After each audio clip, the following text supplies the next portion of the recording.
live. Just want to make sure I'm on my live.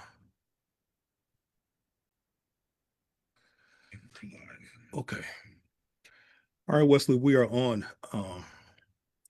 Welcome, ladies and gentlemen, to the Soldier Stories podcast. I know it's been a while since I've done my last podcast, but I am here and I am back. And with me this evening is Wesley Farnsworth. Did I get that last name right? You Wesley? did. All right. Wesley Farnsworth, he is a Air Force veteran. He is a part-time pastor. I'm a Christian speaker. I'm not a pastor. I just fill pulpits. Okay. And you are an author. Yes, well, sir. filling pulpits is a good thing too, brother. Yeah. Welcome to the show, Wesley. Thank you. Appreciate Good you. to be with you. Yes, sir. Yes, sir. Now, you have quite a story that you shared with me during our initial conversation. So I would like for you to, just start from the beginning and tell me, what was life growing up for you, Wesley? Yeah, I grew up in the church. Yeah. I was there. It was kind of a family business. My dad was a full-time evangelist, which if you're not of faith, or you're not from the church for most of your life, evangelist essentially is a pastor, but they tend to travel and they speak at whatever church will have them. Very similar to kind of what I'm doing now, I guess you could say, but that's what he did for a living. And so I grew up as a pastor's kid. And so if the doors were open, we were there. We were, twice on Sunday and again on Wednesday. So he was active in the church. My mom was active in the church. And so I just grew up in the church and with faith as a background. But because of all that, I kind of was at a point in my life where uh, I kind of was putting pressure on myself. I realized that um, I wanted to reflect positively on my parents. I wanted to reflect positively on the church, on God, because that's how I was raised. And so I put pressure on myself to make sure that I did that whenever I was out in public, especially. Mhm. And so because of that, I had developed what I now know as codependency. I started caring more about what other people thought about me than what I thought about myself, and more importantly, what God thought about me. Mm. Uh, and because of that, I started making choices that were probably not the best for me. And matter of fact, I would say they were not the best for me. Because I wanted to fit in. You know, if you said, "Hey, I'm a Lakers fan," I said, "Hey, me too," even though I knew nothing about the Lakers. I would make it up. Or if you said you hated rain, well, then even if I liked going out and dancing in the rain, I would be like, "Yeah, I hate rain too." I would want to fit in. That's just who I was. That's who I became. And so over time, I really just started losing who I was because I became what I lovingly referred to myself as a master chameleon. I became Mm. very good at blending into pretty much in any environment. No matter what their interests were, I could try and fit in or blend in, and as long as you didn't call on me too much, I could pass as one of you, so to speak. Yeah. Um, And so that just kind of became who I was, and I ended up losing myself. I didn't know who I was. I didn't know what my interests were. I didn't know what my hobbies were. I didn't know a whole lot about me because I was so busy trying to be who I thought other people wanted me to be. And so because of all that, I'm growing up, and in my teen years, I was out with some friends, and again, I wanted to fit in, and then we're out and we're joking around, we're having a great time, and one of these friends, they mentioned this term, and I have no idea what this term was. Um, to this day, I don't remember, but I remember that when the term came up, everyone started laughing. And so I started laughing. I didn't know what I was laughing at, but I wanted to fit in. Okay. So I'm laughing and I'm having a good time. in the whole while, I'm thinking to myself, don't call on me, don't call on me, don't call on me. Don't ask me what I think about this because I have no idea what I think. 'Cause I don't even know what it is. What was it? Um, Now that what's you, what was the word? I Or couldn't you tell still you. don't know. I do not remember. Okay. Um, but I do remember that night I remembered because I went home that night and I looked for that term on the internet so that I could figure out what it was. So that if it happened again, I would have some kind of an inkling about what it was and I could be, somewhat educated, so to speak, to fit in with the crowd. Um, Unfortunately, that topic had to do with adult content. And that word had to do with adult content and pornography. And so that world was opened up to me. Mm, And that was the start of a curiosity that turned into an addiction mhm, that I battled for many, many years. Um, and so that was my teen years. I'm going to church. I'm battling back and forth. I'm trying to fit in with all these crowds. I'm trying to fit in with my friends at work. My coworkers at work in these secular places. While I'm still going to church on Sundays and I'm fitting in there. My faith is important to me. It still is today, obviously.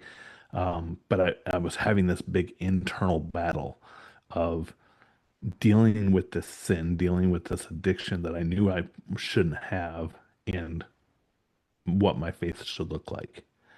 Um, and so I carried that. And then in 2007, as you mentioned, I enlisted in the Air Force. mhm. And I went off to basic training and got through there and went to school and ended up being in a dorm that had very few believers in it. Um, Back up, Wesley. Why yeah, did you go to the military? you know, at that point in time, prior to enlisting, I was working uh, for a company, and the general manager and I just didn't see eye to eye anymore.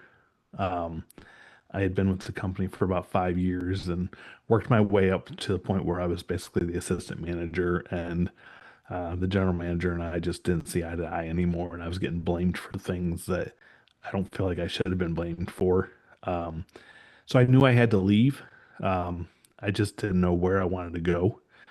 And my brother at the time, had already enlisted in the army. And so I decided that maybe I should consider the military. I knew I didn't want to do the army. I Mm. knew I didn't want to do the Navy because I can't swim. So that immediately ruled the Navy out. Right, Uh, right. Yeah, and so yeah. it's kind of a process of elimination. Okay. And I had heard over and over again that the Air Force has the best quality of life. And You could have went to the Marines, bro. as I said, the Navy You can't or the swim. Air Yeah, Force has the you best can't. quality of life. And so that's where I went. I was like, you know what, you win. Um, and so I went down, I met with the recruiter, and funny story, if you haven't enlisted, which I'm assuming most of the listeners today have served, um, I was I went down to the office and I went and took the MEPS test and all that stuff, or the Yeah. MEPS test, yeah, MEPS test. I went down and took the test and I filled out, the dream sheet, the jobs that I want. Mm. And the proctor, whoever it was at the station, was like, here's the jobs that you qualify for. Um, Put whatever you want down. And I was like, okay. So I started looking through them, and I found one of the jobs that I wanted, and I started to put it down. They're like, no, don't put that one down. And I kind of looked at them, and they're like, if you put it down, it's going to be a wasted slot. You're not going to get it. It's really small career field. You're just not going to get it. Mm. Okay, I want to fit in. I want to blend in. So I listened and I didn't put it down as my number one. I put it as my number two. Mm. And that was uh, what I ended up getting, but I'm going to share how I share this. So I'm going through and I'm listing the 5 jobs that I wanted. And I put down the job as a photographer. So I finish everything up, go home. About a week or so later, the job drop happens, and my recruiter calls me up and he says, "Hey, Farnsworth, uh, job drop happened. You've got a match. I need you to come into the office, sign the paperwork and everything to get you going."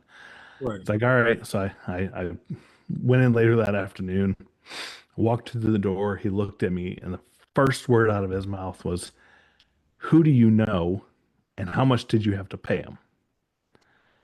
And I said, "Staff Sergeant, what are you talking about?" He says, "Who do you know, and how much do you want to pay? How much did you have to pay him?" I said, "What are you talking about?" He said, "In all the time that these people at the MEP station have been doing this, and my limited time in recruiting, we have never seen this job drop, but you got photography, the number two job on your sheet, which is the one that you wanted, right?" And I said, "Yeah, it was." He said, "So I ask again, who do you know and how much did you have to pay him?" And I said, "I don't know anybody. I didn't pay anybody anything." And now, as I look back on it, I know that that was a God thing, because he provided what I needed, and to be able to enjoy my time in the Air Force. Mhm. Um, and that opened up the door for me to be able to do so many amazing things during my time in the service, Right. uh, which ultimately led to me having the skills to do the things that I'm doing now post service. And so it was totally a God thing. Yes. How long did you serve? I did a total of 7 years in uniform. But then I decided I wasn't done, and God was good enough to give me a job working for the Air Force for another 8 years as a civilian. Civilian. So I did a total of 15 years in the career field. Great, great, great. So you get out after, well, you did your military time and you did your personal time in the same field. You're back. You're back home or wherever it is that you were that you lived at. But how was life for you after all of it was done? It was definitely a transition. When you're when you're in uniform, you're very used to a way of life. You're used to the camaraderie that comes with it. Doesn't matter where you go, you see somebody else in uniform, you have a brother or sister. It doesn't matter what branch they're in. Hmm. And we poke fun at each other. So you have that way of life. You have that camaraderie. Hmm. I step out of uniform and go to work as a civilian for the military. That in and of itself was a transition for me because I'm no longer in uniform. I'm in civilian clothes, still doing the same job, Hmm. still amongst my brothers and sisters in uniform, but I'm not identified as one of them because I'm in civilian clothes. And so that took a lot of adjustment in my mindset, and just mindset to be able to make that transition to be like, hey, they don't know that I'm one of them, so to speak. Until that we'd have conversation, and I'd be like, and they're like, oh, wait, okay, so you are, so kind of built that rapport a little bit. So that was a big culture shift, just going from civilian or uniform to civilian clothes. But then when I left federal service and I came and started working in the private sector, that was another shift because had become so accustomed to the way the government does things and speaking the government language in the alphabet soup that you go and work for the DO, you go and work somewhere in private sector, and they start saying something, and they're like, "Hey, I understand what you're saying," because they're using acronyms and terminology that I knew from government, but it doesn't mean the same thing to them. Right. Funny, funny story. I was working for a company, and they said, uh, oh, what was it? They used an acronym, and I can't remember exactly what it was, but it had something to do with weapons in the DoD. I can't remember exactly what it was. And so when they sent me this email, I replied back and I was like, And I was like, can you please clarify what you mean by this? I'm not 100% sure. And so they just jumped on a Zoom call with me and they were like, what do you mean? What do I mean? I said, I just need to know what you mean, like, and explain this acronym to me. I'm new to the company and I'm just not. And so they explained it all and they're like, what did you think I meant? And I was like, well, I just came from this background and here's kind of what I thought it meant. And they were like, okay, now I can understand your confusion. And so it was kind of having to almost relearn how to speak in some ways because, I was so used to speaking in alphabet soup, as a lot of people like to say, in acronyms, Yeah, that I had to relearn how to speak and realize that the acronyms that I know don't necessarily mean the same thing in the private sector. yeah. Let me ask you this, Wesley. You talk about the an adjustment period, which I think many veterans, I would say, damn near all of us had to go through that Oh, heck yeah. time of of learning what it is to be a civilian again, right? Yeah. Learning to not speak the military lingo anymore, uh, not having to walk with your back straight and your shoulders square, you know, not when I got released, for example, I was still working out three days a week. I'm running in, I'm in the hood. I'm still running, 3 miles. Yep. Sometimes I had a backpack on. I'm sitting here, I'm running, you know, uh push-ups, sit-ups, the whole thing. And I couldn't turn that light switch off. And I think a lot of us, I think I speak for a lot of veterans when I say that we couldn't turn the light switch off. Hmm. And that's where the problems started because mentally we're still back to where we were stationed. We still think we got a uniform to wear. We still think Yeah. we got a job to report to, whatever. We're still that person. But the realization that you're not that person anymore, it changes things and it messes us up because again, we still got the light on. Yep. We we can't reach for the light switch to turn it off. Yeah. Well, I think that goes back to, a lot of people say, yeah, well, I'm out of the service, but I'm not out of the service, right? There are two different things there. You know, we may not have, we may have taken the uniform off, right? And we may have left the active service, but in our heads, in our minds, we're still We're still that there. same person. Yeah. They drill culture into you. They drill, they bleed you blue or they bleed you green or whatever it is, and Indeed. they Yes, indeed. transform you and you become that person. Um, and so I think that's one of the things that we struggle with is hey, what is our identity? You know, and one of the things that I talk about quite frequently, in my what I do now is identity. You know, we for service members, our identity is the uniform. Our identity is the branch of service that we're in, and we don't take it lightly. Mm. And so, when we hang up the uniform, we essentially are in a lot of ways losing our identity. And now we're having to say, okay, who am I? What Mm. am I?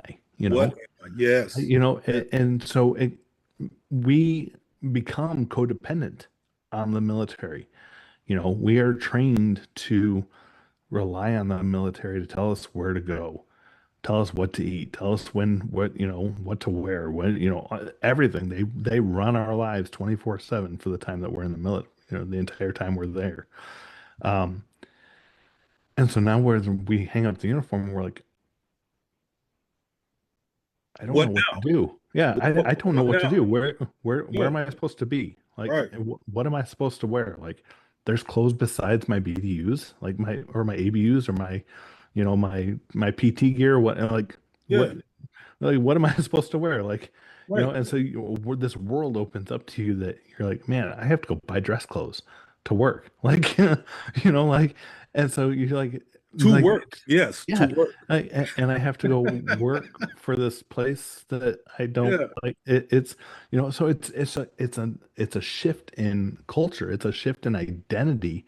Um, and so that's why people have, I think, I truly believe that's why veterans struggle the way they do because they have essentially, just like I did when I was a teenager, right? I lost myself because I was so busy trying to fit in with crowds. And that's one of the reasons I shared that part of my story is because I was so busy trying to blend in with the other people that I lost who I was. Well, as veterans, we do the same thing. We're so busy blending into our environments and basically becoming the version of us that the military wants us to be to do our jobs and do it well that and to ensure that the mission continues and is as successful that we lose our identity and who we are at the core. Yeah. Yeah. And therein lies the problem with reconnecting to what we left behind 4 years, 5, 10 years ago. That person's gone. Yeah. We're not that person that back then. So when we hang up our bootstraps for the last time and we go back to our hometowns, people still think of us as that person. I'm not that Yeah. person. I left that person, but I came back a totally different person. N- Not only that, the person that came back has to readjust with what he or she left behind. Then that's the problem. We Yeah. can't connect the dots. But the realization, though, Wesley, is there's no dots to connect. Yeah. Well, We just keep moving. there we keep moving, but I would argue that there are dots to connect. We just have to figure out what the dots are. And the dots are going to be different for every single person.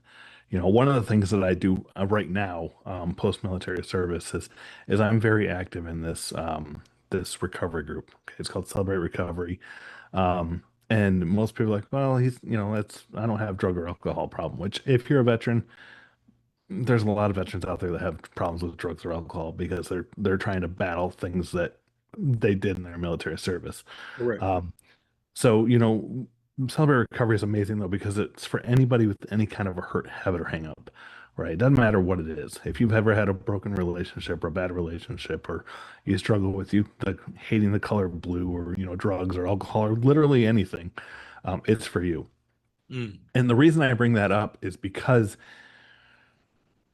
one of the things that you have to learn how to do is figure out how your past impacts you.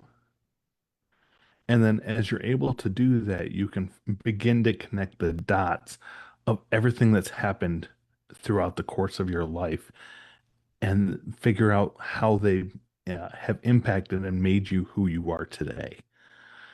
And so as I've gone through that journey, I have figured out like how some of the things that I went through in my childhood impacted me and how the addiction impacted me and how the military service impacted me and how all these things impacted me that led me to who I am today, to where now I can sit on a podcast like this and share and be like, hey, the things that you went through, the things that you did, while you were in the military, yeah, they're now a part of your story, right? They're a part of who you are.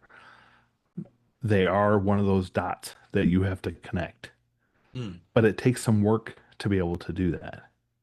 And you have to be able to sit down and honestly, sometimes it sucks, but you have to sit down and be willing to kind of relive those things and think about events surrounding them and begin to mentally connect dots in order to kind of figure out how and what part of your story they play a role in. yeah, yeah. And speaking of connecting the dots, how were you able to reconnect with God, Wesley? Yeah, my faith never left me the entire time that I was in the military Mm, or in my life. I was blessed to be brought up with that kind of a level of faith. I saw God move in my life time and time again as a child. and provide for my family through some very hard times. And so that really gave me a good, strong foundation to be able to build my faith on. But it wasn't honestly until I was really out of the military, and just really within the last, I would even argue probably 3 to 4 years, that my faith has really blossomed and bloomed. It's been gradually growing over the years, but I've always had it, but I wouldn't say it's really fully bloomed, so to speak, until the last handful of years. That's what's up. You wrote a book called The Blueprint of Becoming. Uh, Talk about the book and explain what your blueprint of becoming means for you. Yeah, the book Blueprint of Becoming is all about figuring out, again, it goes back to basically connecting the dots. It's all about figuring out your story and realizing that it doesn't matter what happened to you. God still loves you and he still wants you. And so I share in the first two chapters of my book, I share my personal testimony. I talk about my time in the service. I talk about my upbringing. I talk about life post service, and my journey through recovery. And I share all that information in the first couple of chapters. But then we dig in. We look at a couple Bible stories, and how God used people that, by worldly standards, would say were not qualified to be used by Him. Because one thing that I hear over and over again now, as I'm talking to people, is, well, doesn't want me, or God wouldn't use me because I've done this, that, or the other thing. And I mean, I've literally heard stories from.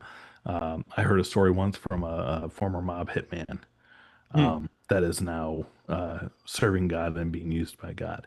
And so, if somebody can use him, and if somebody can use me that had an addiction, then he can use you. I mean, we look at stories in the Bible of people that murdered people and did things like that. And so, you're never too far gone. God will use you. Um, Amen to so that. we look at some of those stories, and then we look at. I gave you some tips to kind of examine your life, um, and figure out maybe the areas of your life that may be holding you back, from walking in the blueprint, that he has for you, that he has laid out for your life. Because it's really easy for us to get off course. As we're going through life, um, our priorities shift, right? When we're in the military, our priority is set by whatever officer is directly over us, which has a priority set by the officer over them, all the way up to the president, right? Um, well, in life, we have the same thing. Our priorities are often set by a lot of other things other than God. And so I talk about how to identify those things that have taken the place, basically, of God in your life, and how to identify them, and then how to determine if they need to be removed, or replaced, and then how to do that, so that you can end up walking in the blueprint of becoming that He has for your life. I like how you worded that, Wesley. Um, and speaking of your ministry, I mean, what is your role? I know you touched on it briefly, but can you dig a little deeper about what your role in your ministry is?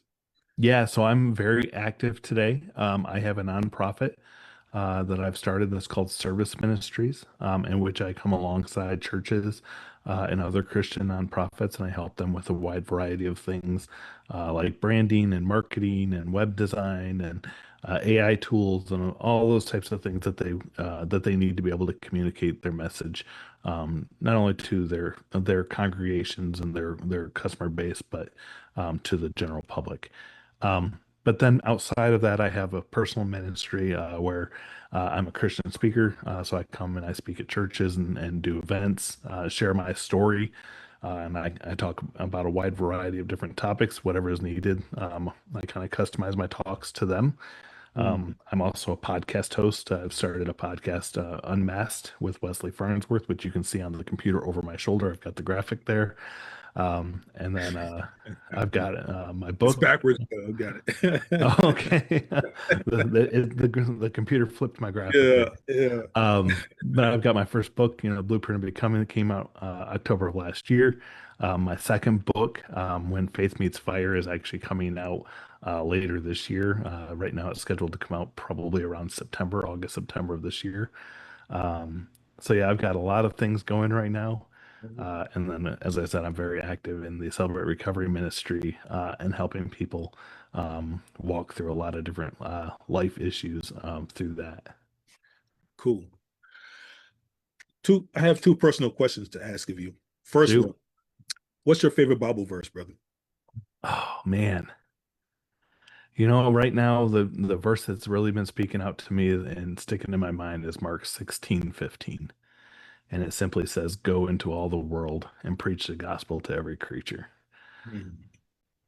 It's just a reminder that we're supposed to share our stories with other people. God gives you a story for a reason. He gives you a message to be able to tell other people for a reason. And so if something has happened to you and you've come out the other side of it, don't hold it in. Share it with somebody else, because you being willing to talk about it might give that other person permission to talk about something that they have been holding in, Mm. which is then going to allow them to be free to find freedom, and it's going to start this ripple effect. All right. All right. Uh, Last question. Yeah. Last personal question. If you had an encouraging message to share with veterans out there that's struggling right now, Wesley, what would you say to them? I would say you're not defined by your military service and the things that you did or the things that had been done to you. The military service is just a part of your story. It is not your whole story. And that is where I think we lose ourselves the most, is we let the military service and our time in the military become our whole story. We forget completely, as we talked about a little bit ago, we completely forget about who we were before we signed on the dotted line.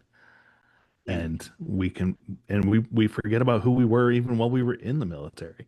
We forget about the nights at home and the weekends that we had off, if we were lucky enough to have that, and the things that we enjoyed. Our brain just fully focuses on the time that we had the uniform on. And so that becomes who we are, and we let it define us. And we need to remember that we are not defined by our military service and the things that we did or the things that were done to us. Mm. Uh, yes, but we do have to understand too, Wesley, that those are moments that help define us. Yeah. You I'm know. not saying that, and that's why I said I'm not saying they don't play a role in our Yeah. story. Right. We Right. just have to be very careful, because there's a difference between those things playing a role in our story Mm. and becoming our story. Mm. Hmm. And to add on to that, our story isn't over.